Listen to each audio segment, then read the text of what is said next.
This show is proudly brought to you in partnership with Adreno.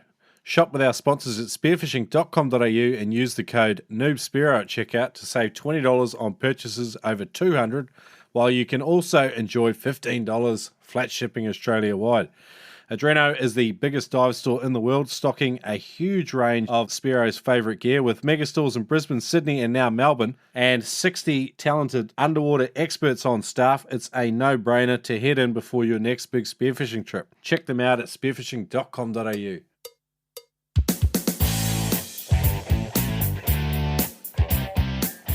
I wanted to share awesome experiences that you can have when you are in the water, and that's why I started spearfishing. I just clamped down on the reel and got drugged down to about 50 feet, and I'd never had a battle like that before in my life. So when you're learning where to hunt and find fish, they're the hot spots. It's where fish want to be. Don't overcomplicate your gear. Don't go diving dressed up like a Christmas tree. I actually started off in stubbies with a bloody belt with a pig knife on it. And they've seen this big fin break the surface, roll into the water, look down, here's this nice big great white. Oh. Once your face hits the water and you feel relaxed and all the other stresses of life seem to disappear. It's a whole new world and it's mysterious, it's magical. Beats the shit out of netting anyway. Oh, yeah.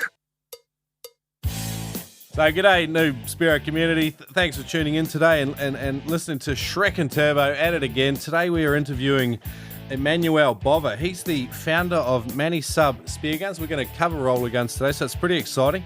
But he got started spearfishing in Italy before moving to Sydney, and we're going to try and get a bit of a rundown on his personal history because he's been diving quite a long time, but we're going to do some deep dives into spearfishing equipment today. I've been looking forward to this interview for a while. So thanks for joining us today, Manny. No worries. Hi, guys. How you doing? Not too Good, bad. mate.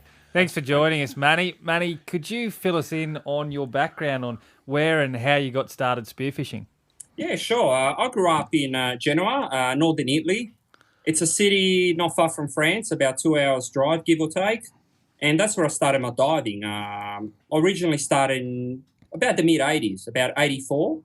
Yeah, wow. Until 88, where my whole family moved back to Australia, I think for the second time at the time. So I did it back and forward. So, yeah. Cool. So I pretty much speared in Italy for the first 4 years until I moved over. Yeah, nice. And then you adjusted to the Sydney conditions. Yeah, Sydney was completely different. I mean, nothing like the Mediterranean. Mediterranean is calm, clean, but no fish. Here was the complete opposite. Dirty, rough, and a lot of fish and sharks. So total opposite. Cool. And I've got here, like in 1993, you started importing and distributing Omer equipment in Australia. Is that? That is correct, yeah. I first started, I've always been obsessed with spearfishing equipment, and I thought, I was using an Omer gun at the time. I really liked it. It was an Omer T20, probably one of the first serious guns that Omer ever brought out. It was probably the beginning of the big, arbalets that Omer was producing. Okay, yep. And, I liked the gear, and in Australia at the time, there wasn't actually many European companies from memory. There was only Picasso, which also just started at the time. Cool. So it would have been Picasso and me, and, I did it for quite a few years. Yep. A lot of guys at the time weren't using straight shafts. They were still using, homemade guns with prangers. So it wasn't easy getting the equipment, to the guys that were set in their ways to some extent. But slowly, things changed. Yeah, cool. And, yeah. So you also joined the Sans Souci Dolphins around the same time. That's right, yeah. Not long after I sort of started the Omer business, I joined the best club in Sydney, I believe, the biggest, most established, and a club that has definitely produced some of the biggest champions in the sport. So, joined the Dolphins in 94, and I've been with the club ever since, so a long time, and also started competing in 94 as well. Yeah, cool. And I got here 1998, you were a reserve for Australia, competing in the World Champs. Where was that? Well, there wasn't any reserves. So having dived the nationals, I offered to go. I was going to be in Europe at the time, and I said, well, I might as well join you guys. And they said, yeah, why not? We haven't got anyone else. So I joined the team, and it was in Croatia. Oh, cool. On a bunch of islands off Zara. Yeah. Went over there with the guys, and it was definitely a learning curve for myself, and I think the guys as well in the team. Apparently, it's beautiful. Like I think we were talking to Darren Shields, and I think he was at that same comp, and he said, like every single team was chasing after the last fish in Croatia. Yeah, it was a very challenging comp. I remember, but I remember one thing that stuck to my mind about that comp was the politics that went behind it. I remember there was meetings. I actually attended one of the meetings on behalf of the Australian team because they're actually speaking in Italian and Croatian as well. Okay. And I was the only one obviously able to speak Italian, so I attended the team. It finished off with screaming. I mean, I was like, oh, wow. Here, man, this is beyond never heard. The guys started screaming, guys getting up and walking off. Eventually I walked out and the guys, what happened? I said, translate. What's happening? I said, believe me, you don't want me to translate. Don't worry about it. Yeah, right. It was like pretty out of control. It was about who got to compete prior, not competing prior, but some teams did the homework in certain grounds, and then the locals decided to pull the plug on those grounds for their own benefit, and the other teams, got quite upset by it and quit. They pulled the plug. They said, we're not competing now. So it was very, politically driven, the whole thing. Wow. I tell you what, for me to travel all that distance and then pull the pin on a spearfishing trip, it'd have to be something major. Yeah. That's right. The Aussies weren't going to pull the pin because I think we travel from the furthest place, Yeah, you spend all your dollars just getting there. Far out. I'm not going shopping. Yeah. No. But the Europeans were the ones that actually, some of the teams pulled the plug on that comp because they did the homework in different zones, and when they found out their homework wasn't going to pay off, they thought, at the end of the day, I believe in, a good diver should be able to dive in any condition and still find fish, even without homework. Now, did just out of interest, did the Croatians come out on top? No. From memory, it goes back quite a while. I'm pretty sure it was the Spanish team. The Spanish diver, Alberto March, won the title. And his team members were also up there as well. And they won. I'm pretty certain they won the actual world titles. Cool. Australia, we had Gunther, I think, finishing in 10th position, which was a great result for the Australian team. Yeah. And I think the team also finished 10th as well. But don't quote me on it. It goes back quite a while back. Yeah. But, it was a good result for the Aussie team as well. And, great experience. I loved it.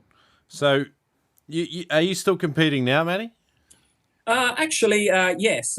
This year I actually took a break because of work and other commitments as well. But I've competed for, from 94 until now, until late last year, 22 years straight. Wow. This year I've decided to put my championship, I dive the Element Shield mostly, which is a Sydney-based championship. Yep. And it involves diving one competition per month. And it's sort of pretty full on because that whole weekend, it's pretty much gone. And so this year I'm probably going to dive, going to be a bit more selective and just dive one comp here and one comp there, more like bigger comps rather than championship. Okay, cool. Yeah. All right. And so you've been involved with gear since, pretty much you come to Australia. So after Omer, I've got here TopSub wetsuits. You imported them for a little while. That's right. Yeah. Also started importing TopSub wetsuits made in Italy, great custom-made wetsuits. Imported them and mostly supplied them to Spearos and a few shops. Cool. Yeah, right. Manny, apart from your history of importing gear, when you came from Italy and you came to Sydney to start spearfishing, how did you adjust to those conditions, and what sort of species were first on your list to target? Well, the main species, I wasn't picky. Pretty much coming from Italy. Love the honesty. Put it this way: in Italy, between 84 and 88, I was spearing cuttlefish and octopus, and I remember also spearing baitfish because I couldn't find anything else. Yep. So I was a young boy at the time, but I just loved shooting anything at the time. The excitement and was there. So, but when I came to Australia, I knew that I could just go for other species than just cuttlefish and octopus. Yeah. So I was shooting pretty much just the basic reef fish. Remember ludric, black drummer, red mowies, red rock cods, just all the basic species that you would find in Sydney. Bonito, blue mowies, and stuff like that. Just the basic bread and butter fish. You must have been like a kid in a candy store when you first got in the water at Sydney. I could not believe my eyes. And like feet of water, there'd be like 1 or 2 kilo fish. I mean, in Italy, people dive 40 meters and still don't see 1 or 2 kilo fish. Wow. That would be depressing, mate. Honestly, I think I'd give it up. Yeah, I mean, diving in Italy, you have to be definitely very motivated to spear, because a lot of the times, even the best divers will go out and will only catch a fish probably out of 20% of the times. And these are the best divers. Yeah, right. When I was there, I was diving with the Italian champion, as well as he won one world title as well. Yeah. His name is Stefano Bellani. Yep. Retired. Yep. Mate, I went in his backyard. Now, you would think the world champion in his backyard would actually shoot a fish. I dived with him 2 days. Day one, he did not shoot a fish. So I thought, what are my odds of shooting a fish? Buckless, Yeah. So what's everybody else doing? They're just free diving, essentially. Free diving with a gun. No. That's why the Italians are really good at with diving equipment, because since they're not shooting fish, they might as well work on diving equipment. Sure, they'd love to hear that. So we've heard a little bit about getting started in sort of both countries. I mean, did you have any obstacles getting started, Manny? In Italy, not really, but in Australia, yeah, there was a couple of obstacles. A little bit of seasickness, but nothing too big. Just for the first 2 or 3 years, I remember vomiting in competitions and stuff. You're talking Turbo's language here. Yeah. There's nothing like going down, doing a dive, coming up, and having vomiting. a chuck, Yep. doing your breathe up, going down, coming up, doing it again. Exactly. It's not much fun. I remember when I used to spew through the snorkel, I didn't even stop. I didn't even bother taking the snorkel out. I used to spew through the snorkel and keep diving in comps. That's how it was. I thought, if I'm gonna beat it, I'm gonna have to do it this way. Just go hard on it. Don't think about it. So spew used to land on my head again, and wipe it off my mask and stuff. But it was all good. These are good things. Like, every guy starting out has their own kind of battles. So it's interesting hearing the seasickness one. I've been blessed there. I don't get it. So, cool. And how did you go adjusting to, I guess, did you do a bit of rock hopping when you first started? Coming from Italy, like I've seen the Mediterranean that often barely has a ripple on it. And then you've got this savage sea down there in Sydney to contend with. Well, exactly, yeah. I think, probably that's why I was getting seasick. I was just getting thrown around, a fair bit. Whilst in Italy, it's always flat as a lake, Yeah. But I did start rock hopping in Australia. Yeah, I used to do a lot of it. Unlike now, I dive a bit less. But I used to rock hop a lot, actually, probably about 3 times a week. Any time I could take time off, I just used to go and rock hop, mostly off the eastern suburbs and occasionally down south in the national park as well. Yeah, nice. All right, mate. What can you share with us? So we've gone sort of through your history. How about one of your early memorable fish or your most memorable fish? Could you share that story with us? Oh, a memorable fish. That's a good question. I've shot some good memorable fish, but wouldn't be the first one that I shot, but definitely there's a great story behind this fish. It was a few years ago in the Coral Sea, actually, on a Yellowfin tuna. What happened was I was just in one of those little dories, 500 k's out on Frederick Reef. Okay. And I was just drifting in the blue. And I started burling slowly, just feeding the burley out, and there was nothing around. So I kept persisting when all of a sudden, a decent-sized yellowfin, nothing huge, probably would have been mid-20s, 23, 25 kilo fish, started eating on my burley. And I thought, nice. At least there's one fish around. So I kept persisting and feeding this fish, but I couldn't actually get anywhere near it. The fish will come up from, God knows, it was 1,000 or 2,000 meters deep where I was diving, super deep. Mm-hmm. The fish used to come out of the blue and munch on the burley at 30 meters and disappear. And I thought, man, I've got to come up with a technique to try and get him a bit shallower so I can put a good shot in his head. Yep. And, you put that beautifully. Yeah. But you want to put solid shots on fish like that. You don't want to put him, guts or tail or, you want to put him literally in the head to slow them down, and that way sharks don't eat them. Yeah. So eventually, 20 minutes into it, I managed to get the fish a little bit shallower, about 20 meters, but still at 20 meters, diving down to 20 and, trying to place a shot still wasn't easy because by the time he ate the burley, it kept disappearing. Yeah. So I was getting a little frustrated, but during the hunt, I discovered one valuable thing, that the fish was making consistent appearances. Every 2 to 3 minutes, he used to come up to feed and then disappear. And I thought, maybe I've got to start working on the timing aspect. So I started looking at my watch and timing him for about 5-10 minutes to try and work out, the average time that he took to come up and eat. Hey, right.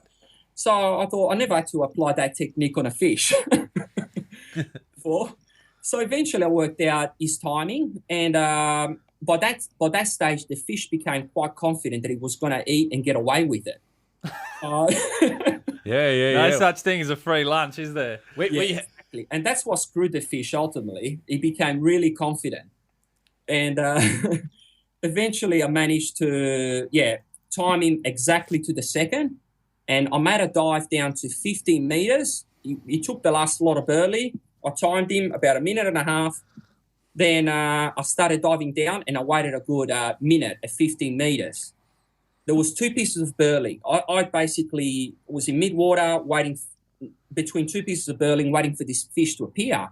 All of a sudden, before my eyes, this yellowfin tuna comes to eat the burley, but he was so adamant that I was on the surface that he stopped in front of me, looking at me, and the look on his face was just priceless. He goes, "What are you doing here?" I've actually got it on video, and I keep watching the video just to watch the expression on the tuna's face.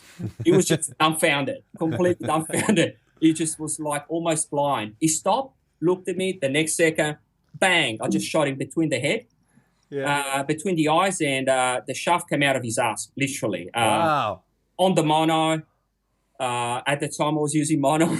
And straight down to 30 meters. He pulled the first float down and pretty much put himself on the side, and blood started pissing out.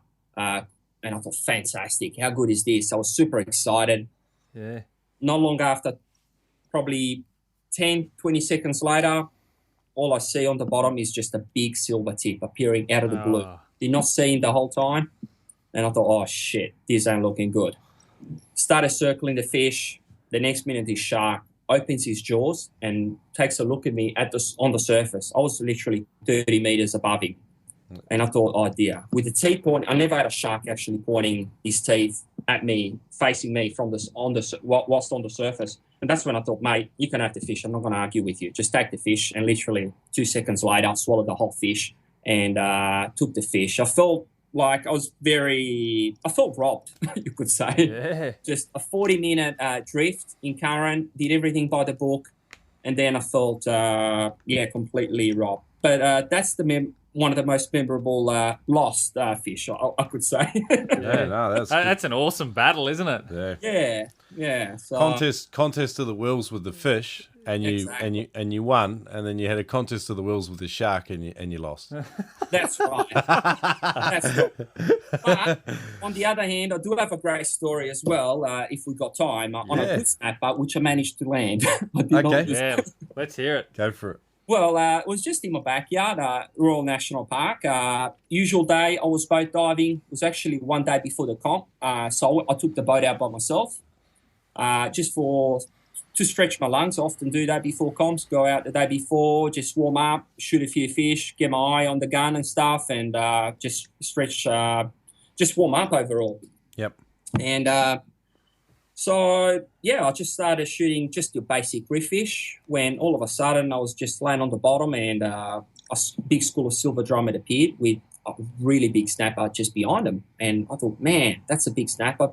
But he took off in no time. As soon as he saw me, boom, disappeared. And I thought, man, I'm not going to get him laying on the bottom. I can lay it down here for 1 or 2 minutes. He's just not going to appear. So one of the best things you can do for snapper is just use burley to get him in. And having a black drummer on my rig, the first thing I did is just started chopping it and, dropping it down. To my amazement, the fish actually appeared in literally 5 seconds under the fence, going for the burley. I thought, how quick was that? Damn. So I got the second piece, threw it down, and I didn't have time to grab the actual handle of the gun, and the fish took the second piece from my fins. Literally right next to the fins. He was hungry. Wow. Yeah, so super hungry. The third time I thought, buddy, you're not going to take the third piece. So I threw it down and he almost got it from my hand. And I thought, you're not getting away with this. I started chasing him on the bottom and we had literally the whole fish sticking out of his mouth. He had 3 pieces that he didn't even have time to swallow. Zigzagging across the bottom. And I worked out which way was zigzagging, was going left, right, left. So I worked out that it was zigzagging every 2 or 3 meters.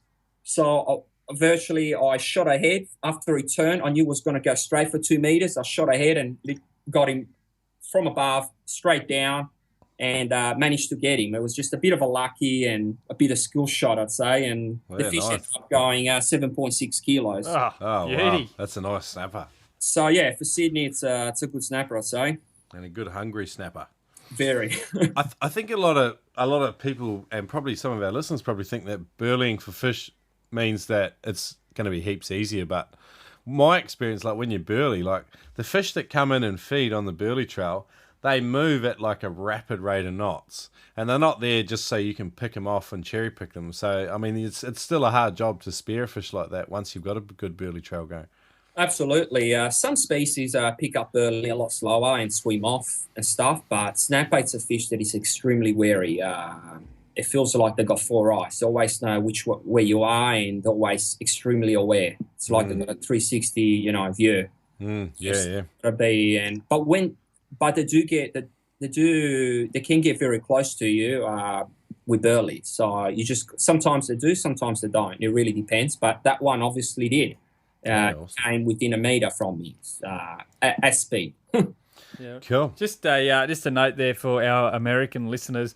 When we talk about snapper, we're actually not talking about your stuff like your mutton snapper and those species. It's actually, I guess, what we call a pink snapper over here in Australia. And I don't know the scientific name, but it's a actual particular kind of fish. Hey, Manny, have you got a photo of that fish? We might link it up in the show notes. Yeah, I do. I do. Cool. All right, cool. We're going to link that up so our American listeners know what a snapper looks like. It's a particular fish with a particular behavioural traits, and it's very wary and quite prized. So yeah, top fish. I also got it, by the way, with my little 90 as well. So that even. Oh yeah, that's even better. And to the next level. All right, cool. Now that you've done showing off with your 90 centimetre spear gun, we can't even get them with our 1.2. What's your favourite hunting technique, and how do you apply it effectively? All right. My hunting technique is very European style. In Europe, they call it a spato, which means laying on the bottom, waiting for the fish to come to you. Yep. In Sydney, it sort of works, but not too well. You need fish that are very inquisitive for that technique to work well. I find that it works well on kingfish. On snapper, it works, but the fish don't tend to get too close to you. Yep. I've had whole schools of snapper come close, but not close enough. Occasionally close enough to get a shot. Yep. But one of the techniques that I probably want to take your listeners through is a type of burling with a bit of a difference. Okay. And that is burling with newspaper. Or even toilet paper, for that matter. Yeah. Go on. Yep. All right. Basically, a lot of people obviously burley with fish. You've got to go and look for the fish and find it, shoot it, and then chop it to bits. And all that process can take a fair bit of time. I mean, sometimes we can waste up to half an hour in just finding burley if there's not a lot of burley. Yep. Using newspaper saves you a lot of time and leaves a really great trail in the water. But the best part of all, you can actually you save a lot of time and energy in the process, and it leaves a fantastic, like really bright burley trail that does not sink very fast, stays almost with you. It drifts so slowly that you can almost have the newspaper with you the whole drift. Yeah. And at the same time, it doesn't actually attract sharks. Ah, nice. So in the Coral Sea works really, really well. I've shot some good fish. I've shot several fish probably from it. I've had dogtooth come up to it, wahoo, mackerel, even kingfish, and you also get reef fish as well coming up with jobfish, jacks. Yeah, nice. Ooh. You get different species of fish with it. So what's the trigger? What do you think's making this system work? Do you soak the newspaper in the sort of the fish and the blood and stuff? No. All I get is, when you read the newspaper and you see articles that you don't want to read, or it's just crap articles about the whole Courier Mail newspaper. Yeah, that's right. The articles that you just want to throw straight in the bin. I just toss them right in the boat, and I thought I'm gonna, burley these articles in the water. So yeah. Literally, normal newspaper, even if you want toilet paper works well. Something that don't use glossy magazines because they don't absorb water too well. Yep. Normal newspaper, toilet paper. I put it under the wetsuit jacket, and as soon as you jump in the water, sucks in a bit of water. I pull it out, grab it with my hand, and just shake it several times, and the whole thing just shreds in 1,000 pieces, and then drifts with you. Yeah, it is awesome. One thing that appeals to fish, the reason why it works is because fish first are actually with burley are attracted by the visual. There's like a visual. They see it as a target. Could be dead fish. That's what they suspect. And paper from the distance does look like a lot of broken pieces of flesh. Yeah. Okay. The only down is when fish get close to it, they know it's not food, so they don't hang around very long. Yep. So you do need to be fairly close to it, and in order to take a shot, because fish are not going to feed off it. They're going to swim through it, look at it, and when they realize they can't eat it, they're just going to move on. But it's definitely fantastic and super safe in shark-infested waters. Sharks come up to it, hang around, and then they disappear, and then fish start appearing. These sharks often appear before fish in burley. Yeah, for sure. So with this technique, it gets rid of the sharks pretty damn fast. I like that. Do you use both? Do you use it in combination with real burley as well? No, not really. No, Okay. when I go paper, I go full paper. Oh, okay. Cool. Love it. This is good. Occasionally, you can throw in, if you want to put a bit of shine through it, you can have a real flasher as well mixed with it, that actually flashes. Yeah, okay. Yeah. Or if you don't want that, if you don't want to use a normal flasher, you can actually use aluminium foil for the same purpose that actually shines light. Yeah, So you can get aluminium foil and break it up in little pieces. And same as paper, will actually float for quite a while in your drift. Yeah, cool. And both work well together. Cool. Possibly not as good for the environment. I was say paper is good, but aluminium, there might be some people that go, nah, you shouldn't, So Yeah. The paper would break down fine though. So absolutely. Yeah.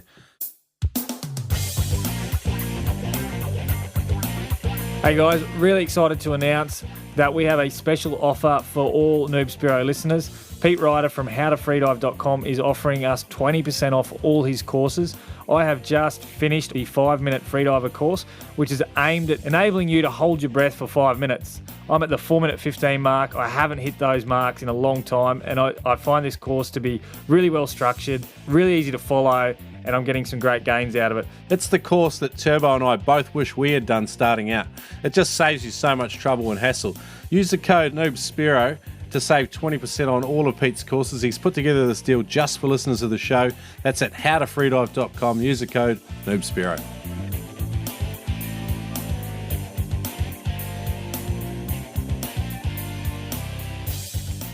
Okay, next section of the show, scariest moment. I believe you've got a couple of stories at least for us about, some of the scary moments you've experienced and what you learned from them. Yeah, one of the scariest moments was actually last year. I went on a friend's boat to the Coral Sea. Last year we went to Flinders Reef, which is about 250 kilometres out to sea. The boat is not huge for the distance. It's just under 8 metres. Yep. There was 4 of us on board. When we got there, we anchored up near the actual safe haven, which it's like there's a weather station and little beach there. The beach is it's a lagoon. It's the only probably safe haven in the whole place there. Yep. And we anchored up on a shallow bommy, probably about 8 to 10 metres deep. Yep. During the night, the wind started picking up, nothing too strong, but enough to spin us around. The wind was probably anywhere between 12 to 15 knots. And at about 3:45 in the morning, amongst all the slaps from the waves underneath the boat, I heard a different slap. And I remember waking up, and the next minute the skipper is up and we're looking at each other. He goes, "We're on the reef, aren't we?" I went, "Yeah, we are." The next minute it was just like mayhem. Everyone out of bed, the other 2 guys, we're on the fucking reef. Everyone on, off the boat. And it was, all of us were like fully asleep, and you had to wake up and make decisions fast. And that was also jumping over the side of the boat. There was coral underneath. The boat was banging in the wind between coral bommies. Oh. And it was pitch black, so we had to turn the lights on in the boat, and they were not very bright, just little LED lights. The first thing I thought, the first danger was, I'm going to cut my feet. I'm going to slice my feet open on the coral. So I happened to have my Crocs right there. So I put them on and started carefully stepping on the coral, and we managed very likely to steer the boat away from the actual coral.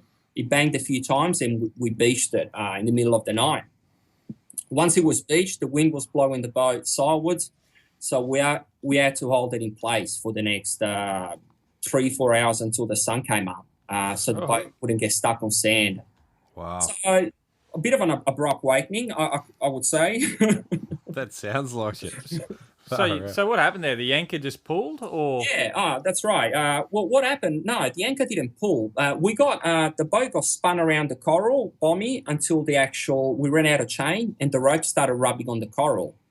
Okay. And then eventually the coral cut straight through the actual anchor rope, and we lost anchor. We managed to retrieve it later on because we still had the mark on the GPS. Okay. Leaving the actual beach where we were was a bit of a mission because tide was low. There was very tight passage. We didn't want to damage the hull. Out there, you make one mistake where you damage the boats or the prop, and you're not going to make it back, or no one is going to come out and get you. So we had to be very smart. We managed to get the boat to the actual beach, and then we just had to get back out. 2 of the guys decided we had to put the dive gear on as soon as the sun was up, and dive, the little area to see if we could find a safe passage for the boat.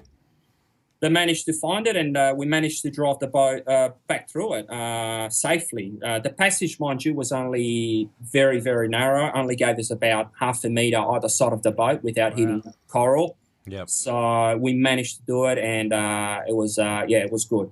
We retrieved the anchor, and then it was happy days. Okay, so what were some of the takeaways? Have you guys changed your anchoring practice? Because I've heard of guys using more than 1 or 2 anchor points. That's a very good point. Okay.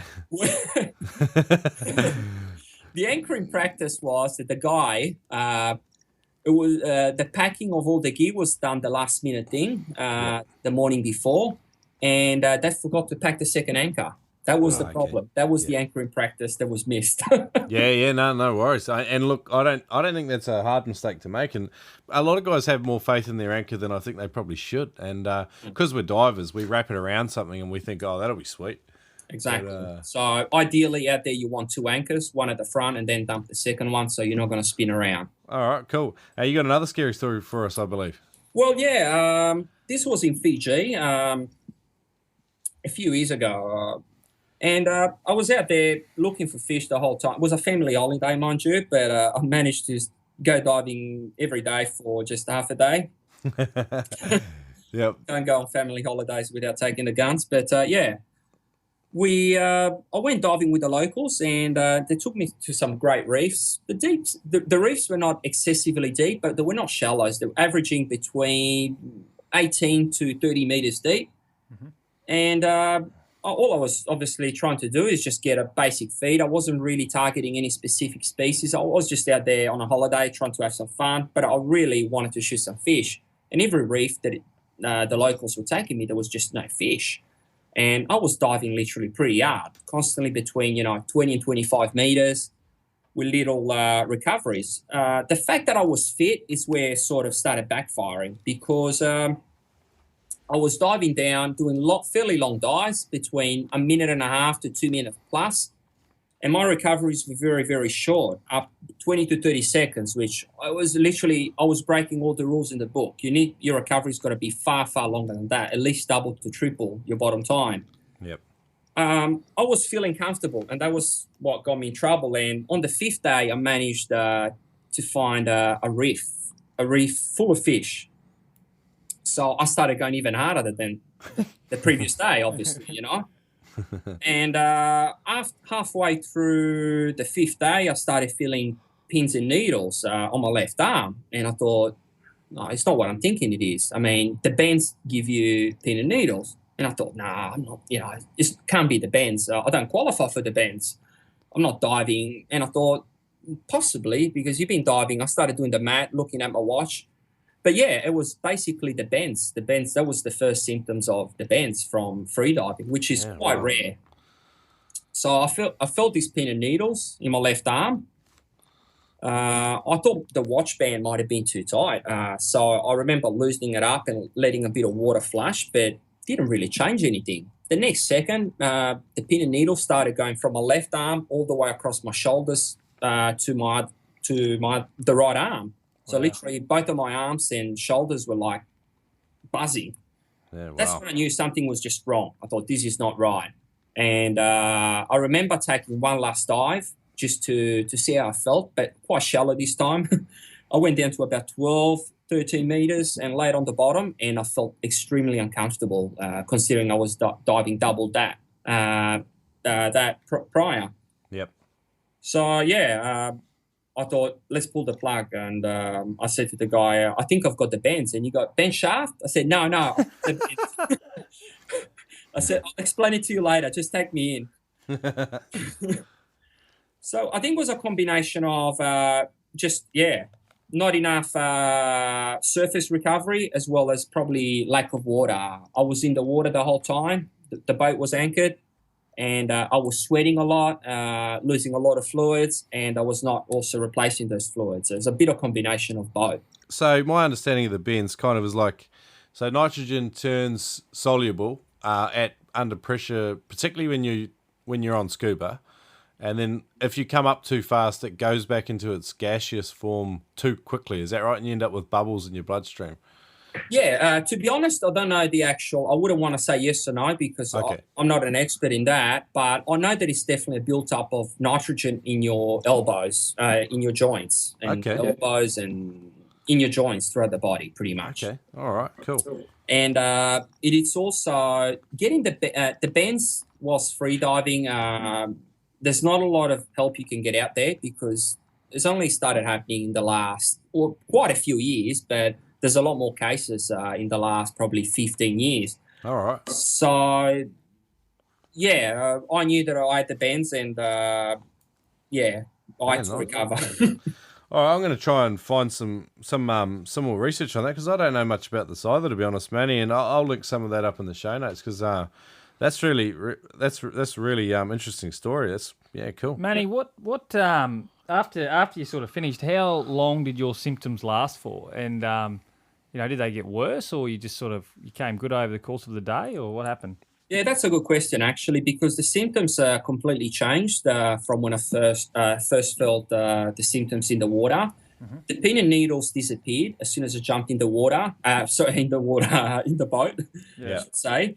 I had a good drink of water, and the pin and needles pretty much disappeared. I remember going back to the resort at lunch, and then around 4 o'clock in the afternoon, I started experiencing pretty strong euphoria. Almost felt it like I was on drugs. I remember giggling and laughing by myself, and I just couldn't help it. like nitrogen narcosis. Yeah, exactly. Yeah, right. Pretty strong euphoria, which lasted until 11 o'clock that night, 11:30. So for several hours, I made some phone calls, and I spoke to a couple of guys in Australia, and one of them was Ray from Dive Our Fins, who also got the bends whilst diving in Greece. Okay. And he knows his stuff, and he told me, mate, you definitely got the bends. Do not go in the water tomorrow. And I said, are you sure? He goes, 100%. So I said, all right, no diving tomorrow. So I know with scuba divers that experience the bends and commercial divers, they go through like pretty hefty like decompression work in a chamber, in a hyperbaric chamber. Did you do anything like that? Yes and no. I was planning to, but what happened? Just got busy. I just got lost, and Hungry Jack's was on the way home. And That's right. Well, in Fiji, there's definitely no hyperbaric chamber. That's for sure. On the islands. I knew I'll come back to Australia, I'll go in a chamber, and problem will be fixed. And after talking to Ray, he told me, when you come back to Australia, make sure that you speak to this doctor. He's the only one in Australia that can help you out. He's a Navy doctor. Tell him your symptoms. But please do not tell him that you got it whilst free diving. He's not going to believe you. Just tell him you got it scuba diving, and you'll get some help. We'll throw you in the chamber. When done. A few weeks had passed. Not a few weeks, about a week and a half since I got back. As soon as I came back, I rang the guy and I said, look, I've got these symptoms. Symptoms also started changing. I started feeling pin and needles across my lips, my tongue and my throat.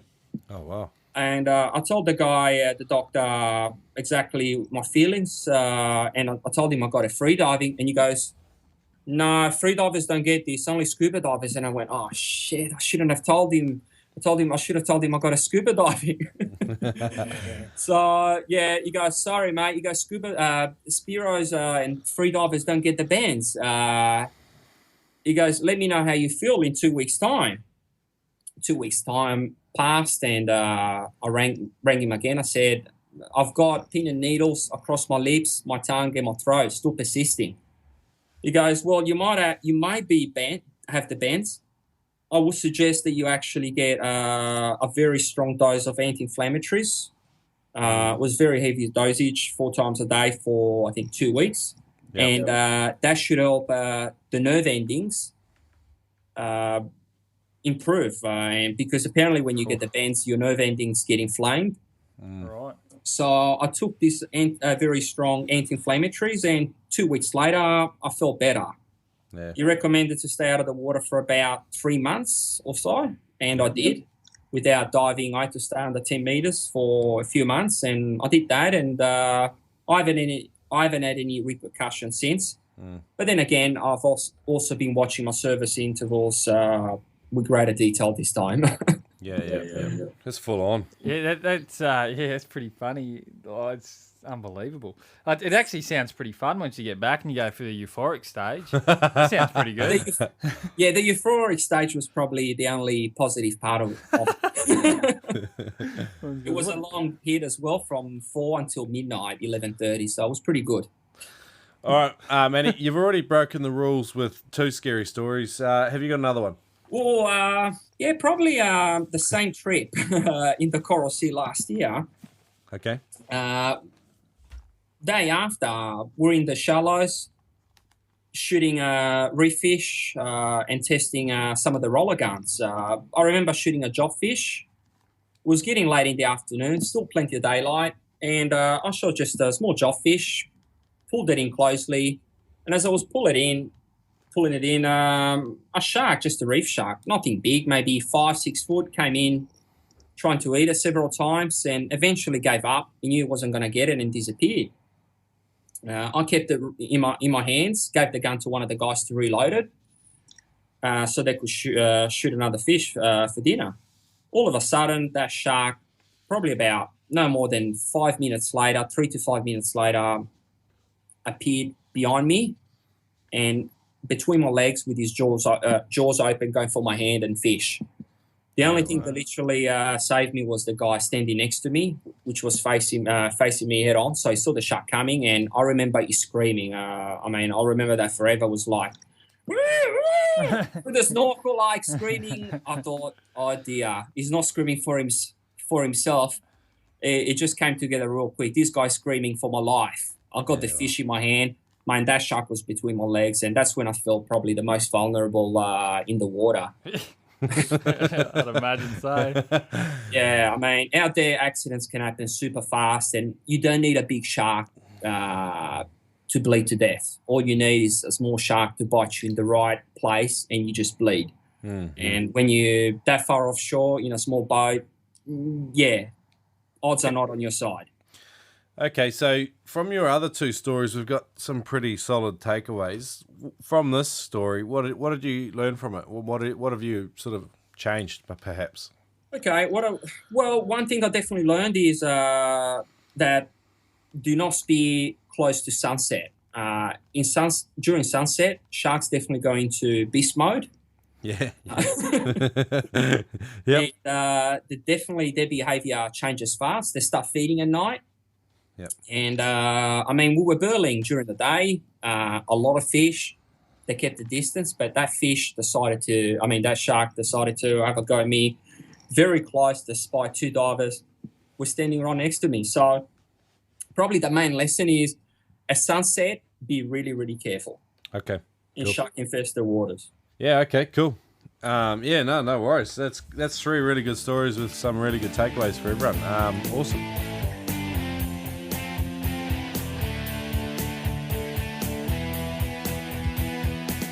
Let's get into the meat of it, shall we? Yeah. Let's get into the Veterans Vault. So this is the part of the show where we ask you, our special guest, to take us deep into an area of spearfishing expertise. So we're going to talk spearfishing equipment deep dive again. I say again because we've recently done a deep dive into blue water spearfishing hunting equipment.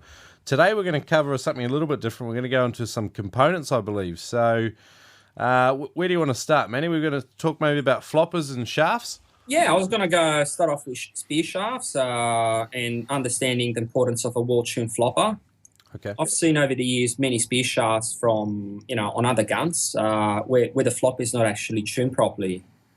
The importance of a flopper, obviously, is to hold the fish on whilst he's fighting. But quite often, people shoot fish, the fish is on, and then he gets off. Sometimes he gets off because you rip it through the guts, but sometimes the flopper just shuts because he's not tuned properly. I set my floppers on all my guns with a weight of about a force of 650 grams, just over half a kilo. So once it's locked open, you need to press it just over about 600 grams to shut it again. Okay. The reason why I do that is because sometimes, even if a flopper locks open, it needs to lock open with a reasonable amount of force. Because when you shoot big fish and you put a shaft straight through the other side of the fish start running. As they start running, the force of the water can actually shut the flopper back down and pull through. Right. So that's what a lot of people often don't realise. Why did I lose that fish? I saw the flopper open and then... So, yeah, if you've got a fair bit of force on the flopper, it's gonna actually stop from shutting whilst the big fish is travelling at high speed through the water. Fish like wahoo or any other fish that has just got power. To tune that, Manny, when you tune that flopper, right, what sort of degree do you let it free fall, and then at what point should it be locking out? Yeah, right. Generally halfway. So the minute from where it's fully open to fully shut, I generally split it halfway. From halfway to the very top, it should start locking harder and harder. So by the time it reaches the top, I like it to be locked open with that sort of force of about 600 grams. Yeah, right. And how do you test the 600 grams? Yeah, good question. Is a good way of doing it. You just get a bottle of water, fill it with water, give or take a 600 ml bottle of water, tie a bit of string, and put it on the flopper. if the hang it off the flopper, hold the shaft straight, and get the bottle hanging off the flopper. If you hang the bottle and the flopper keeps shutting, it means obviously that the force of the bottle, the weight of the bottle, it's greater than what the flopper can actually hold. So you just got to keep tapping it with the hammer, the inside edges, until locks open enough, and then you've got it. It's a little bit fiddly to do it, but it can be done. It just takes a bit of experience, and I might try and link up a YouTube video for that, just so people have got a visual reference. And when you are tuning and you are opening the flopper to make it softer, you're tapping it out wider from. Correct. To loosen it up, or to loosen it up. If you want to loosen it up, correct. You can do it with. I use a pair of pointy side cutters. You get it back on the inside, on the closest edge that you can get your pliers where the pin is, and you just open it outward very slowly. And to close it, I generally just tap it with the hammer to increase the pressure. I'm gonna be cheeky, Manny. Do you have a preference with shafts, like brand and size? Well, I tend to like a lot of my shafts that I import and also resell are European spring stainless shafts. I don't use the normal, I guess, carbon steel or spring steel because they tend to rust. But yeah, I import my own range from overseas, and they're also customized to my specs. The floppers are custom. I use shark fins. So yeah, I use, I guess, my own range of shafts, which are shark fins with loading notches. Loading shark fins to make the loading a little bit easier as well. And what about diameter? Diameter, I use all sizes. I do not go under 7 mil. The range anywhere between 7, 7.5, 8, and I've also got 8.5 on my, bigger guns. Blue water cannons. Blue water mini cannons, I call it. Yeah. All right, so what are some of the other sort of things you need to watch out for and look after with your shaft? Was that intended? I love it. Yeah, Brown loves shafts, so I just wanted to really ask some good questions about shafts. What's important about shafts is what you attach to it, right? Strange idea. So many ways we could go with this. It's we're talking about shooting lines here, all right? Yep. All right. Settle down. I mean, for several years, I've been using Dyneema as an alternative to monofilament. Yep. The reason why I use Dyneema is, for a start, the breaking strain of Dyneema is close to triple or even more than your standard monofilament. Okay. So 2 mil can go up to 500 kilos. Yep. And it's also definitely far better on abrasion in coral, around structures, rocks, barnacles. And if it's actually damaged a little bit, the strength is only partly compromised. On monofilament, if you've got a little nick or cut and you shoot a big fish, the odds are that it's going to split right there. With Dyneema, it's actually still going to land you that fish. So it's a lot more forgiving. Okay. Doesn't have memory. Probably one good thing the Spearos are going to like as well is the fact the servicing cycle of Dyneema shooting line is probably 10 to 1 compared to monofilament. You just don't have to change it very often. Okay. And what about costs versus mono? Well, yeah, it's definitely dearer. I'm not sure how much mono costs. I know it's definitely a fair bit cheaper monofilament. Dyneema can vary between $2 and $3 a metre depending on the brand that you buy. Okay. But at the end of the day, you're not changing it very often, and it lasts a long time. So probably long term, it works out cheaper and better. Mate, I actually used to use it as a shooting line. Mm-hmm. Now I just used to tie a bow line through the eye of the spear. How do you attach your Dyneema? Yeah, you can use knots. The Dyneema that I use can actually be crimped. Right. But be aware that not all Dyneemas can be crimped safely. Some Dyneemas, depending on the construction of the Dyneema on the outer sleeve, crimps can slip. The Dyneema I use the crimps, with the right crimps, it does not slip. So you actually get, it's a bit better than a knot because it's going to be a bit more streamlined through the water. And I attach it with crimps most of the time. And if I use really thin dynemas, like 1.4 on my reef gun, I tend to knot it.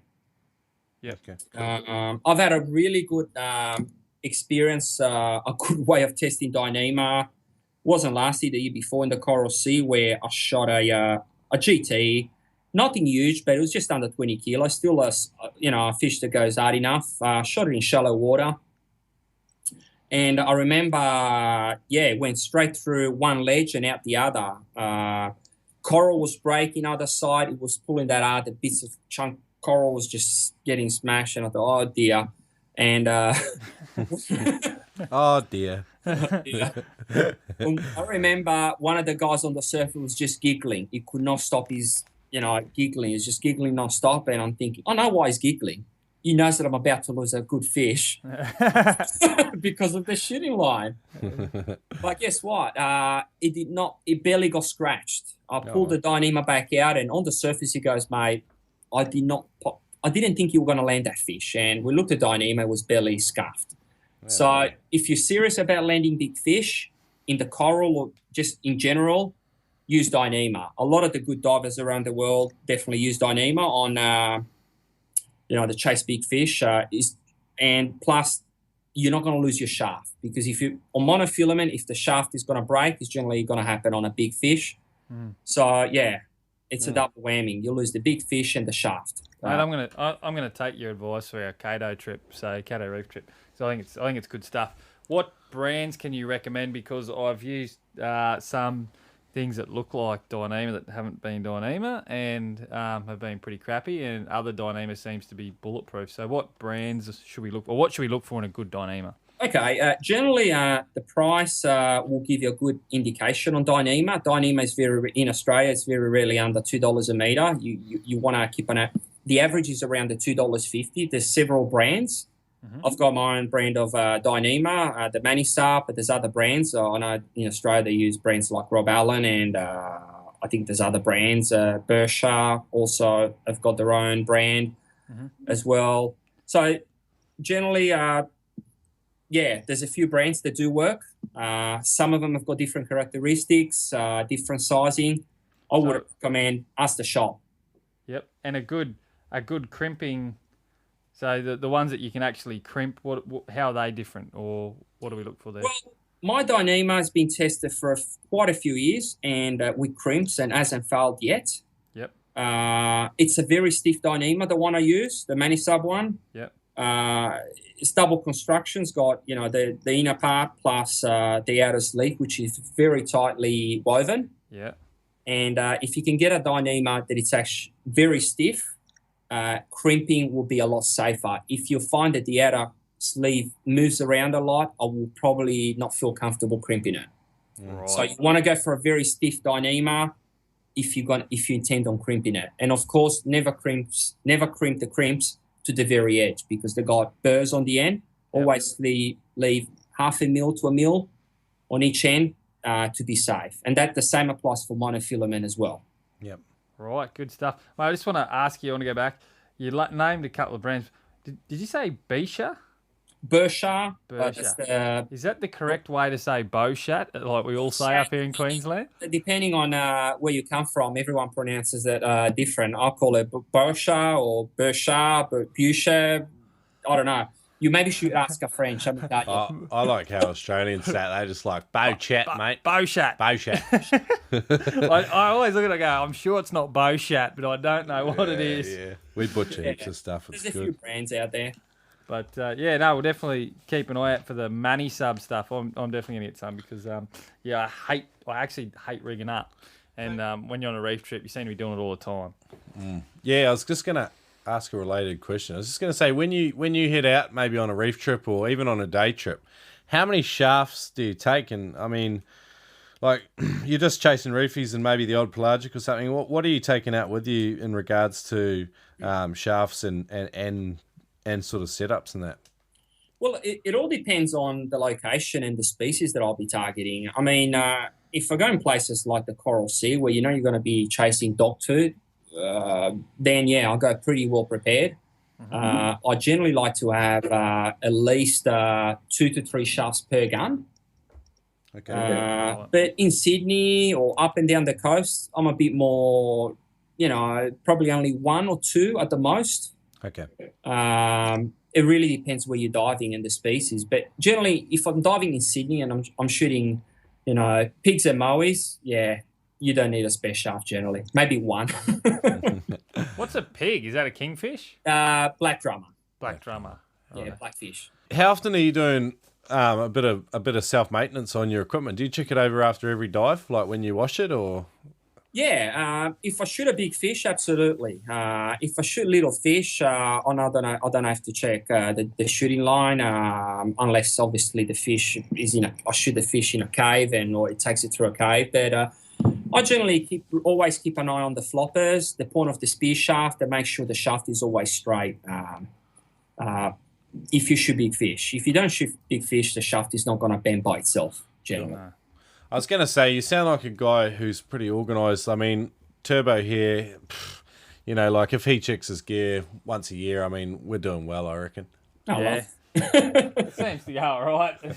Nah, it actually does, apart from your spear gun that you're building over there in the corner with cobwebs on it and that. But no, we won't mention that. So, look, next question I was going to ask you, Manny, was about rubber. I think you've got a bit of insight into sort of the quality, selecting the right brands, and you know, we talked about before the call. You mentioned cracks and sort of like replacing it before it gets cracks, I think. So. Well, the rubber is, I consider it probably one of the most important components of the spear gun. At the end of the day, it is the motor of your spear gun. Without rubbers, the shaft is not going to move forward. So, yeah, one of the first rules of rubbers is don't wait for it to crack before you change it. A lot of guys, you know, chop the bits off when it's cracked and, you know, try and reutilize it. The issue with rubber is that it actually breaks down internally without even, like, loses its spring. Yep. So, personally, I tend to change it every 6 months as a bare minimum. Okay. But if I'm going on a serious trip where I know I'm spending a lot of money on traveling, I want to give my gun the best possible chance and have peak performance. Yep. And always put new rubbers on big trips on my guns. I know some other guys as well around the world that I keep in touch with, and every time they go on trips, they do the same sort of thing. New rubbers on guns on big trips. Cool. As rubbers wear, you do tend to lose a fair bit of performance. So if you want peak performance, keep your rubbers sort of new. Also, don't just go off color by color. A lot of people tend to identify rubbers by color. Oh, the blue one is good, or the red one, or the black one. Color is just the pigment. Rubbers go by blends and manufacturers, and different manufacturers around the world of rubbers have got different, specs. Okay. So my suggestion is try different rubbers. Don't just stick to one. Try some, because each rubber's got its properties. And you're not going to know what's the best rubber if you just stick to the one. Swap them around, try different settings, and of course, don't try and use the wrong thickness on the wrong shaft. I've seen, you know, that also applies. Make sure. I was going to say, like when I started doing my own sort of spear gun maintenance and doing my own rubbers and that, I had 3 different spreadsheets for different gun sizes and rubber length. So, like one spreadsheet I had, it had 14 mil, 16 mil, 18 mil, 20 mil rubbers. And then it had all the different gun lengths, and it had like what you should cut your rubber to when you did it at home. And all 3 of these charts were all different. So obviously they came probably from different rubber manufacturers. Is there kind of like maybe an independent guide or something to this stuff? Or is it all just kind of, we all just have to make it up as we go along? Yeah, pretty much. I don't go off tables and charts, because, I mean, they tell you to cut that rubber 50 centimeters or 20, but what sort of rubber are we talking about? Yeah. I mean, they would have come up with those numbers on one rubber. Every rubber behaves and stretches differently. Some of them, you got 2 types of rubbers. You got progressive and reactives. Progressive is the rubber that tends to be smoother and stretch further. Reactives are a bit more snappy and harder to pull back. If you got for chart, well, which rubber we're using. So I would recommend, based on the rubber, you can use the actual chart as a generic guide, but don't go 100% off it. Just come up with your own settings on what works best. Okay, cool. Best way to test it is to do pull testing with rubbers and settings. In the water, you're going to notice some difference, but if you really want to get, find out the exact difference between each rubber, is by doing penetration tests in swimming pools at the same distance, and then you're going to get your results on paper. Okay. I have never tested anything in a swimming pool. It's come up a few times now. Like Turbo and I have talked about going down to the Gold Coast Seaway and setting some stuff up in there and doing some gun testing and trials and stuff. It is an awful lot of effort to go to. Obviously, it's not very fun. I'd rather go spearfishing on that day. Yeah, me too. We all do. So, how would you set up a testing session in the swimming pool, Manny? Well, depends in what part of the world you live. In Australia, trying to get a session in a swimming pool is very challenging. Yeah. I would probably recommend try to use someone's swimming pool that don't mind copping a shaft on the other end. Yeah. That's honest, at least. Yeah. So I can hear an offer coming here. Have you got a tiled swimming pool we could use? Not tiled. It was tiled before. Now it's broken. Bloody double wrap guns. I used the pool like a compressed fibro, which is about, I think, 15 mil thick. They use it in balconies when you build a balcony as a foundation, I believe. It's extremely strong. So we put 2 panels down behind the actual target, about 1 meter beyond the target. Unless, of course, you've got a very, very long swimming pool, then different story. Then you don't need to worry about having protection at the back wall. But you need a fairly long pool if that's the case. Yep. Your average shine pools, I think, max out at 10, 12 meters at best. And if you're testing a very powerful gun, it's going to do damage. Okay, cool. What sort of target do you set up, by the way? Oh, yeah. I use a very 5 centimeters of compressed foam. There's different foams on the market. To be honest, I don't know the type of foam, but I know it's really rock hard. It's like a kickboard used for swimming, but I know there's different kickboards out there. I'll go for the stiffest one. And I found that it's probably this particular board that I use. It's perfect for testing guns at 5 meters from the tip of the actual spear shaft. Awesome. It doesn't slow down the shaft too much, but it also lets it penetrate. So you can get a good indication on how much it penetrates. And I go on the other side after I shoot it and measure it with the ruler and write down all the specs on paper. Okay, wow. If you put too much foam, it'll be too much of a stop, and you won't get a reading. And if it's too soft, you're gonna string it every time. So you're gonna have to find the right board to get consistency. Cool. I'm finished with pool testing. Brown, have you got any more questions? Because I want to go into roller heads. Yeah, no, definitely. Let's roll on the roller heads. Okay, cool. Well, it is Manny from MannySub after all, so we want to put you under the gun with rollers. Sure. Right, so with roller muzzles, one thing I heard when I was going to get a roller muzzle for a recent conversion I did on my aluminium gun was one person commented that MannySub roller muzzles have got bearings in them, and they thought, obviously that's going to be a point of failure in salt water. What would you say to that? No, I mean, bearings, if you want the best performing roller muzzles, you need to have bearings. Yep. I guess it is an extra bit that could potentially fail, but likely the bearings that we use, the MannySub, are pretty good. The failure rate is extremely small. We're talking maybe 1 bearing per year out of thousands that are going out every year. So it's not really much of an issue. The beauty about bearings is that on my kits, I've got 4 bearings, 2 per wheel. Yep. And that actually helps the rubbers retract a lot faster and smoother compared to rollers that haven't got bearings. Yeah. There's going to be a lot more friction on the actual bolt or the rod that goes through the rollers if you haven't got bearings. And that acts a bit like a brake. So you lose a fair bit of performance on muzzles without bearings. That's why they use them. I was just going to say, like, I mean, that's kind of where bearings come in as an engineering solution, was to help with the smooth transition of Friction.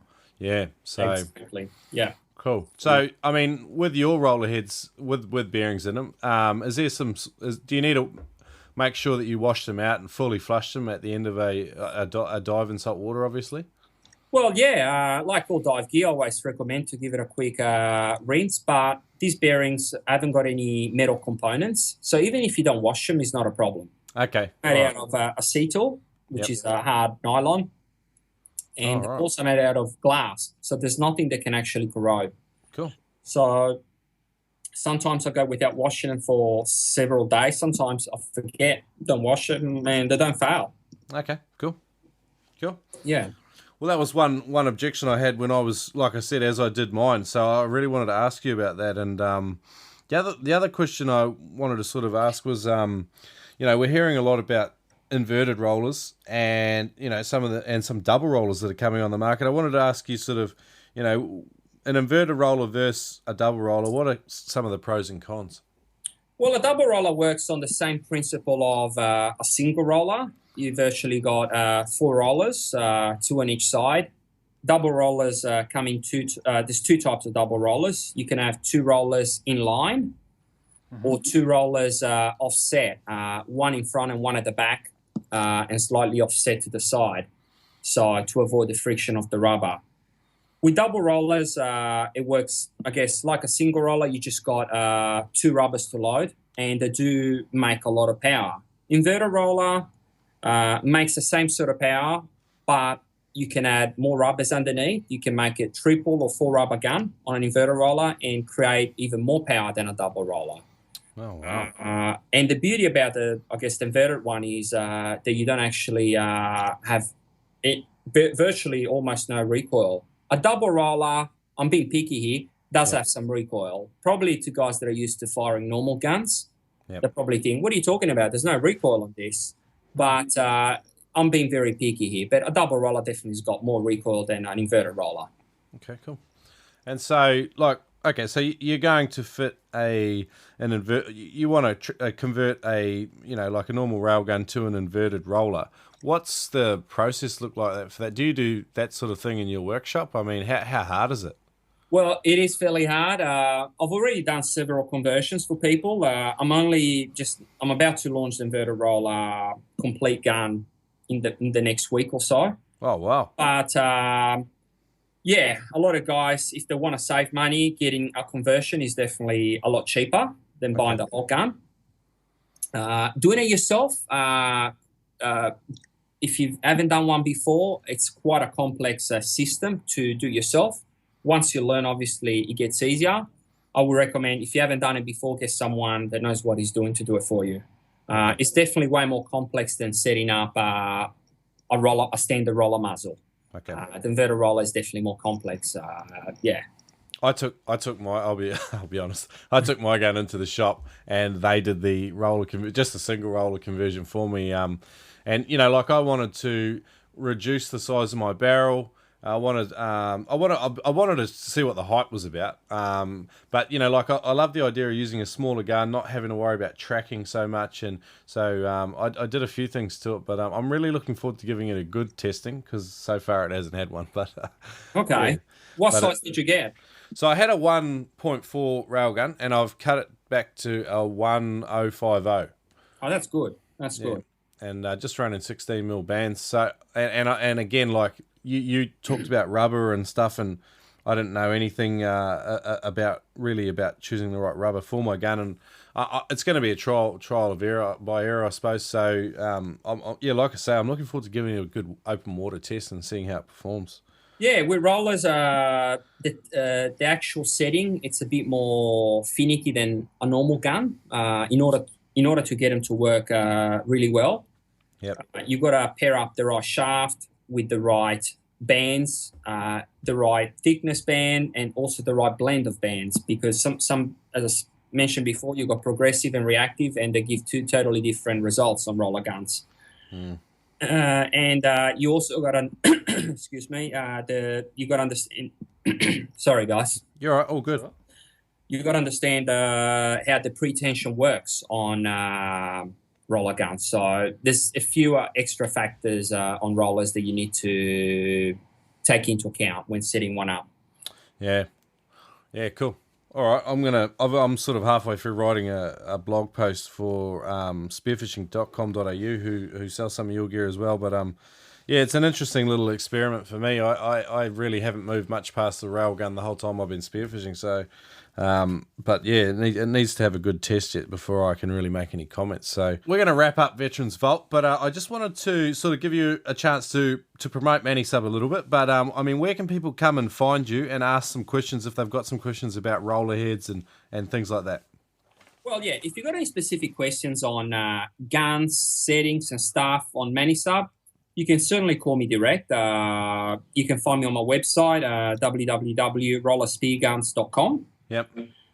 Also, there's Adreno and a few other stores around Australia that resell my brand. Okay. You can also ask in store. A lot of these shops know their stuff. So give them a call and I'll fire the questions away. Awesome. All right. Have you written many blog articles and stuff about rollers as well? At the beginning, I did because people didn't know literally much about them. It was at the very beginning.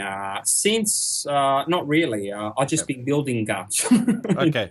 Well, if you've got some good article links, I'll grab them from you after the show, and we'll put them in the show notes so people can come and find you as well. So sure. Cool. I feel like we've done a pretty good Veterans Vault there, so thanks for that.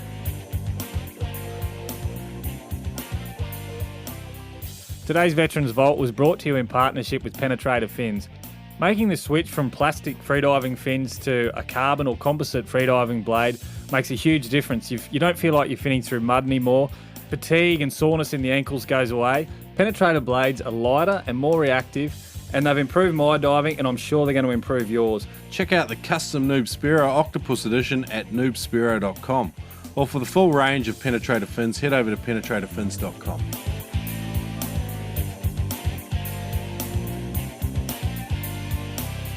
Let's move into the funniest thing. So what's the funniest thing you've experienced out spearfishing? Yeah, it was a story that involved a good friend of mine. His name is Paul Rossa, very competitive spearer.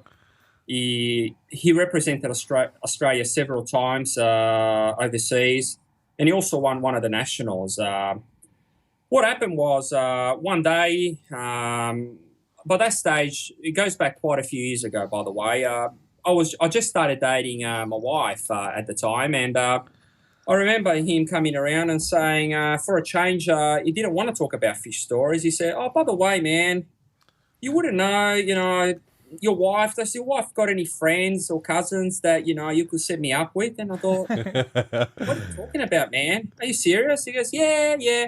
I totally ignored him, and then we just started talking diving again. I thought, this guy's just trying to take the piss out of me, About a week later, he starts asking again. I said, "Are you serious, man?" He goes, "Yeah, I wouldn't mind settling down." I'm thinking, man, seriously.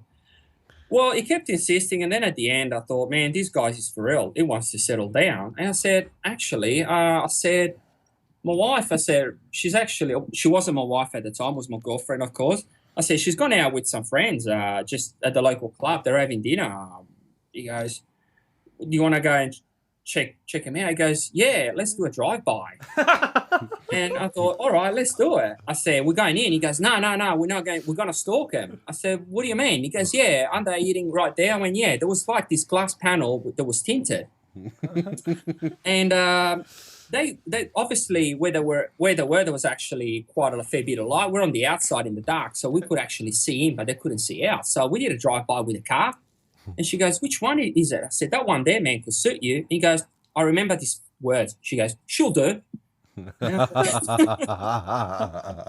couldn't believe my ears. She goes, "Yeah, she'll do." I went, "Fine." So about a month later, there was a party, and I invited him over, and he came around, and I said, "By the way, I mean, I introduced it to this girl. Potentially, it could be, you know, your life partner. You just don't know. But what have we got? I mean, I want something in exchange. I said, jokingly, yeah, no, we'll give you something. I said, no, I'm telling you what I want. I want your jewfish and snapper spot. And he goes, done. No, I said, no. We need to shake on this. I really want these spots. So it really was a firm handshake. And I looked at him in the eyes. Jewfish spot and snapper spot, right? He goes, yeah, absolutely. So we virtually, there was a handshake for a person in exchange of jewfish and snapper spot. For dive spots. Love it. Shit. The story gets better. So we're going to trip up the coast a few months later, and I said, don't remember the deal, Jewy spot. He goes, yeah. So we get to this spot, and I said, so where's the Jewy? He goes, man, right there. That's where I shot him last time. It's a bit of white water, so I jumped in and started swimming. Guess what? Dived down, full of Jewies. And I thought, I cannot believe it. Shoot one, perfect, landed. It was my first Jewy. Nice. Went 14 kilos. Oh, so beautiful. I was stoked. I thought, how good is this? Good deal. You could see that he wasn't happy because this guy is very, very competitive. And if you shoot one fish more than him or bigger than he just gets quite, he just cannot by going, you just go serious all day. You can't get a smile out of his face. He's just competitive. So the next day, we're still up the coast. The next day, we virtually, he knew that I shot a Jewy there. We go back to the same spot. But this time, he thought, you've already shot one. I'm going to try and have a go. But we didn't discuss it. It was just like we're in the boat, and you could tell it was going to be a race to the spot. And it was just a very bad atmosphere in the boat because we both wanted to jump in the water first, but no one wanted to make it obvious. So I remember just getting my gear, and we were looking at each other from the corner of our eyes, what the other person is doing. Occasionally, one arm would just grab a piece of gear faster than the other. You could tell there was pressure, but you didn't want to make it obvious. Yeah, so, mate, it was pretty obvious that was going to be a race to the spot. So we jump in at the same time, and as soon as we hit the water, we look at each other, and he's thinking, I'm not letting you dive to the spot. So it's a freestyle race to the spot. Just freestyle. We get to the spot together. We both dive down. First in, best dressed. The fish are not there. The fish are not there. So we look at each other without any words. He raises his eyebrows. I raise mine. Like, they're not here. So he goes left. I go out wide. I do a dive about 15, 16 meters, laying on the bottom. Guess what? The school is right there. One of the fish comes out in mid-water. Never had a Jewy do that before. Mid-water, just like a king, swims up to me and bang, stone it right in the hair. And I thought, oh, how good is this? Paulie's not going to like. I remember lifting my head up. He can see my gun floating just behind me. And he goes, the guy knows something is up. He knows I shot something, but he doesn't want to ask. He goes, did you get something? And I went, fuck yeah, I got a Jewy. I remember. Are we allowed to swear on this show? Yeah, of course, yeah. You've already done it about 25 times now, so. I remember, I clearly remember when he goes, what'd you get? I go, got a Jewy. I remember. He goes, fuck you, you're on your own now. Swim the other way. And so it was pretty gold that moment. It sounded like an F1 story because you're Italian and that. You're gearing up at a rapid rate of knots and jumping out of the boat. It was like Ferrari versus BMW for me or something like that. Yeah, it was definitely a race. And when I got 2 Jewies and he still had a shot one, I remember him just cursing me. He goes, you're on your own now. Fuck you. Now, the snapper spot. What happens to the snapper spot? Well, it took me to a snapper spot. There was no snapper. I'm still. He reckons that's the spot. But I'm a believer it was a bit of a dummy spot. Yeah. One of those spots. Did he end up marrying this woman? Oh, of course. Oh, by the way, that's the highlight of the story. But the moral of the story is you're gonna have to edit this piece. Yeah. The moral of the story is that he's happily married with 3 beautiful kids. Ah, cool. So he ended up marrying the woman behind the mirror. And yeah. And you got a jewfish, so it all worked out. I got 2 jewies out of the spot. So yeah, it was pretty good. All right. So this part of the show is called dive bag. So what's in your dive bag, Manny? Head to toe, what equipment are you using on normal day-to-day spearfishing? All right. Let's start with guns. There's many sizes, but there's pretty much 2 sizes I predominantly use. In Sydney, in sort of with an average visibility of about 30 feet, 10 meters or so, I use a 90. And when I go away up the coast or overseas chasing bigger stuff, I use a 1.1. So I predominantly use a 90 and a 1.1 MannySub roller guns. I've also got obviously the 1.1 inverted roller, which it's more powerful obviously than the 1.1 standard roller. Yep. Masks. I use only recently. I actually moved on from the Technique Sub micro mask and found a mask actually that offers slightly more vision without still low volume, but without leaving the skirting mark on your forehead. And that's a mask called Noah mask made by Salvimar. It's relatively new, but it's a really good mask. Very comfortable and very low volume. Okay, cool. Fins. I use Divar fins. I've got several sets. I've got carbons and composites. I mostly used composite, but this is a custom composite that he made for me, and it's very similar to carbon. Not quite, but I like very soft fins. Cool. So, yeah, use them. Wetsuits. I use all types, but I tend to lean towards the smooth skins. Okay. And for many years, I've always used custom made, so tailor made. They take your measurements and they make it to your size, literally. Wow. These ones that I've got, the latest smooth skins, are called sandwich neoprene. And what they do is they put a layer of lining, nylon lining, sandwiched in the middle of the actual wetsuit, which stops it from tearing, because smooth skins without the actual lining do tear fairly easily. You should always carry a spare one if you're using a full smooth skin without any lining in the middle. They are fairly new and they are a lot more expensive, but they're definitely worth it. Other than that, I use special dive weights. They're actually they're made in Italy. They look like hand grenades. They're like pretty much identical. That round with the grooves, just like a small hand grenade. But the beauty about these weights is they're fully rubberized. And you screw them on. So if you go in a shallow spot, you can add more on, and if you go deep, you can remove them without having to slide them out. You've got like a very thin, low-profile nylon base, and you screw these weights on, like you literally turn them by hand, and you can take them on and off in 5-10 seconds. It's just really good dive weights. Yeah, nice. Yeah, very practical. All right, so now, Manny, it is time for Fast 5 Facts for Noobs. Mate, if you could give us your top 5 pieces of advice for new guys starting out. All right, well, number 1, if you want to get good, join a spearfishing club. But if you really want to get good, I would recommend starting competing. Okay. Competing exposes you to a different, different environments, different conditions, dirty water, clean water, rough, flat, cold and warm water, and you still got to be able to produce fish in all conditions. So by competing, you learn to become a very versatile diver all the time. Plus, I'm a big believer that in competitions, guys, my personal opinion is, you tend to pull that extra gear that you don't pull on a social level. Yep. You just go that much harder, and you're on the ball on the day, and you think you're very focused. No worries. So, yeah. Okay, we're going to keep moving you through pretty quick, Manny, because it's Fast 5, but okay. We can circle up and check them back out again on the way out if you like. So, number 2?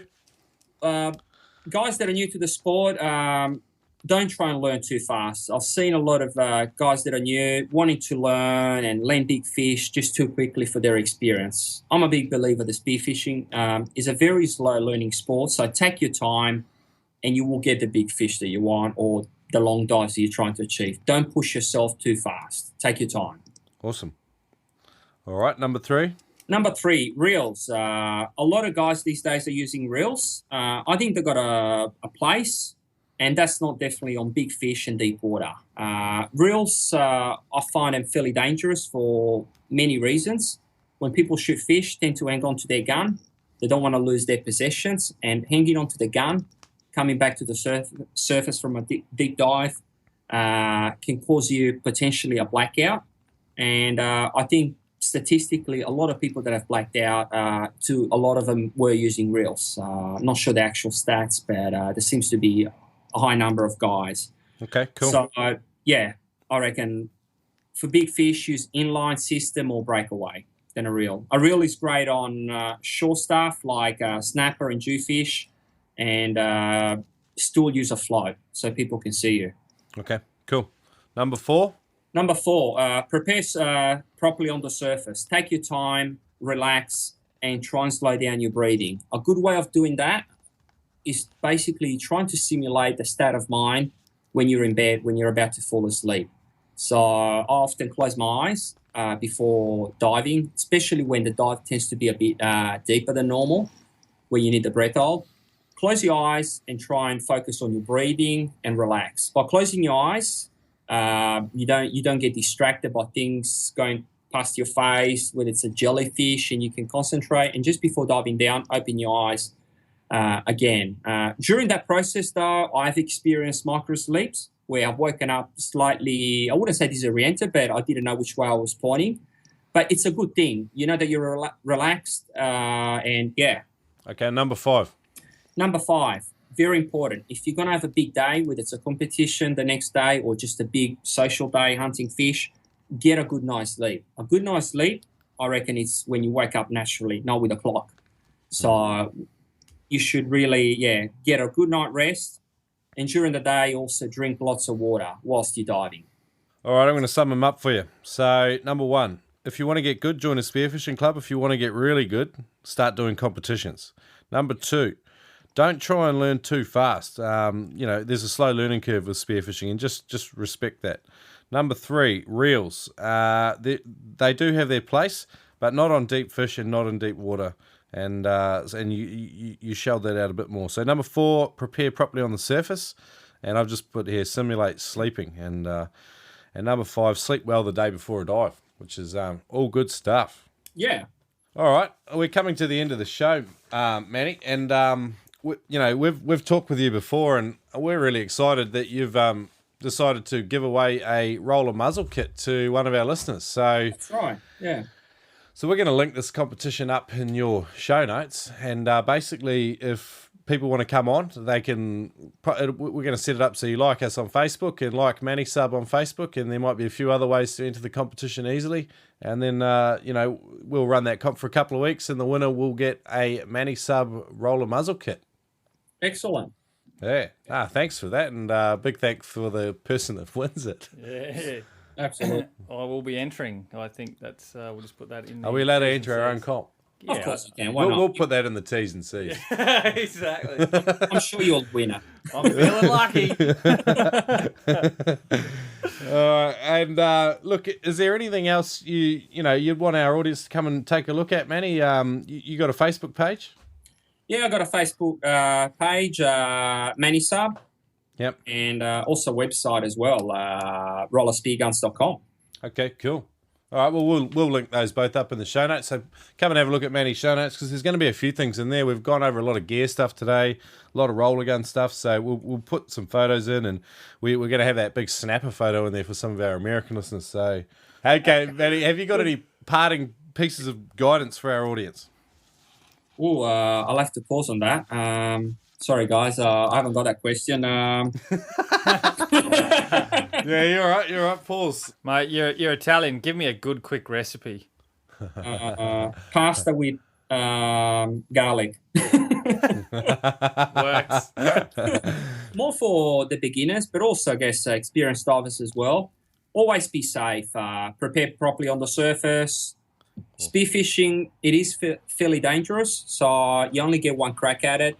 Learn to say no on that big fish when it's a no. Don't always put a shaft into a fish because you just want to land it. Oh, that's really good, Manny. You've had some absolute gold today. I've loved learning about equipment and some of the other stuff. I mean, I didn't know anything about rubber and some of the other things you've talked about today, so it's been awesome. We've got an absolute ton of value out of you, so thanks for coming on the show. Thanks for listening to today's show. Make sure to leave us a review on iTunes or Stitcher. To learn more about becoming a better Spearo, visit us at noobspearo.com and subscribe to our newsletter. Shrek, why don't you tell our listeners how they can save some money on spearfishing gear? Well, Adreno have partnered up with Noob Spearo to offer listeners $20 off all purchases over $200. And how do they take advantage of this deal, mate? Listeners can use the code NoobSpearo at checkout online at spearfishing.com.au, or they can use it in-store at the Brisbane or Sydney stores. Excellent. And that code is Noob Spearo. That's right, Noob Spearo.